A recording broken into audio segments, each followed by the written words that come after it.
among the top 1% of the United States earners, a family needs an income of $421,926, is a new report from the Economic Policy Institute. However, the threshold varies significantly among states. In Connecticut, for example, you need an annual income of $700,000 to be in the 1% annually. Americans are living in poverty. Many of these people do not have insurance, and efforts to help them gain insurance is probably through Medicaid or private insurance have been stuck. Medicaid provides insurance for the disabled, people in nursing homes, and the poor.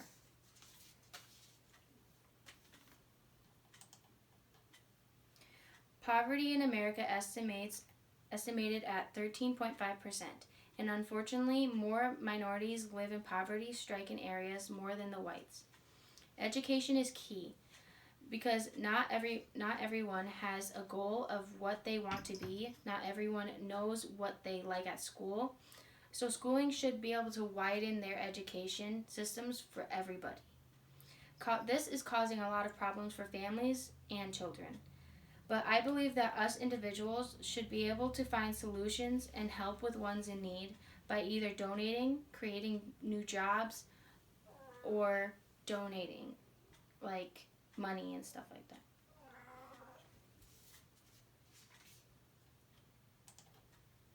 Half of the world's poor live in 5 countries.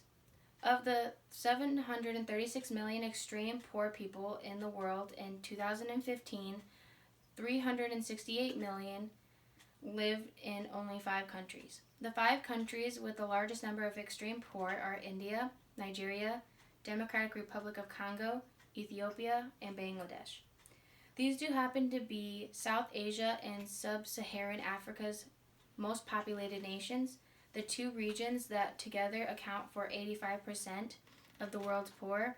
Therefore, to make meaningful continued progress through the global target of reducing extreme poverty to less than 3% by 2030, major poverty reductions in these 5 countries will be crucial.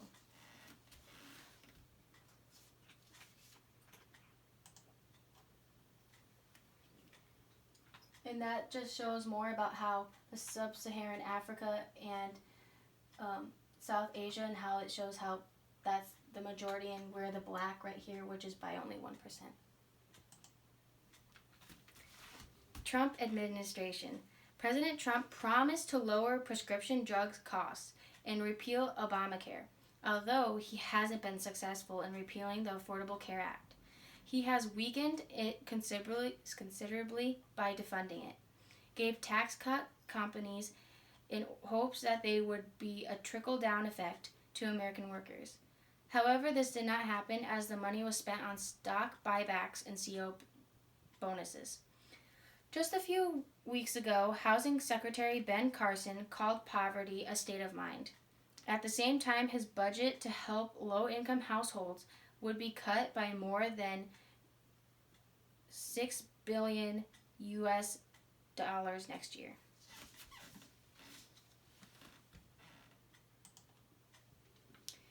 The website To End Poverty, Give Everybody a Chance to Learn says that you can make a pie bigger and or divide it more evenly, but you cannot do both. And this is just an image of how. How to prevent poverty.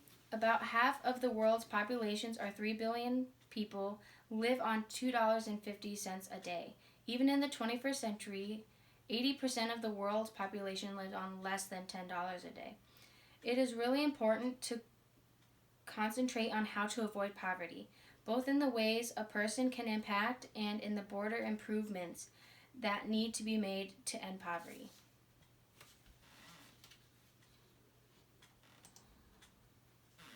First, we should create awareness. Social media has become an important part of our daily lives, so it should be a good time to use it to be a good social word.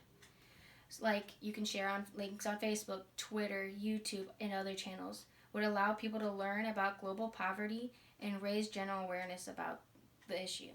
We should also take action on our own. There are a couple of basic ways we can support as individuals, such as supporting schooling for poor children and or helping poor families and encourage others to do so. It can help raise money and donate to charity. Like Hillary Clinton says, it takes a village to raise a child.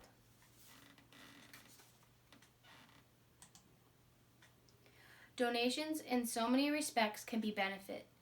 They don't have to take money shape at all. This can include donating a poor child's books or purchasing a week's worth of food for a family in need to help fight hunger. Or you could donate discarded clothing, furniture, toiletries will also help to boost disadvantaged people's health.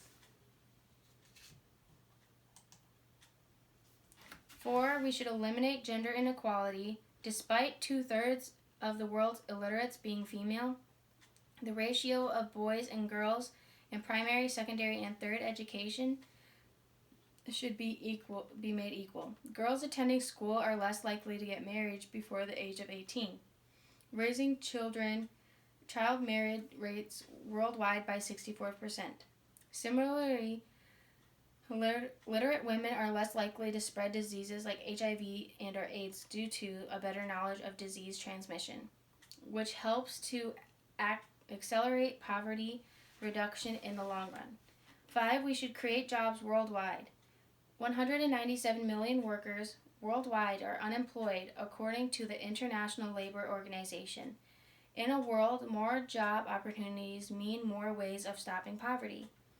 Non-literate individuals can be taught a few skills to make them employable to increase jobs.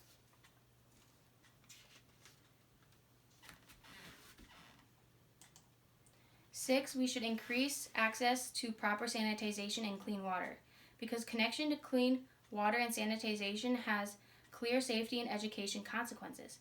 800 million people still live without access to clean water, and 2.5 billion are living without proper sanitization. Dirty toilets prohibit girls from attending schools, thus preventing them from having an education. Lack of clean water spreads diseases like diarrhea and cholera, which take the lives of more than 1 million children each year. And then lastly, we should educate everyone. Training helps to raise individuals' earnings for any family member. The United Nations Educational, Scientific, and Cultural Organizations state that basic literacy skills will bring 171 million people out of extreme poverty, effectively reducing overall poverty in the world by a whole 12%. There are currently about 1 billion illiterate adults in the world listed by the United Nations Educational, Scientific, and Cultural Organization too. The government should make education affordable and reduce student debt, invest in high quality and affordable child care and early education.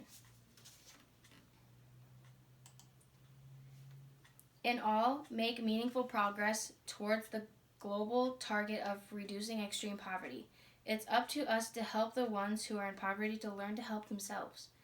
If the government takes on new responsibility and makes the new types of investments required to give everyone the chance to learn, I just hope to let you know that if you can find coins like this just to save up for charity, you can at least come up with $1 or more from the outside, your car, or your house to save up.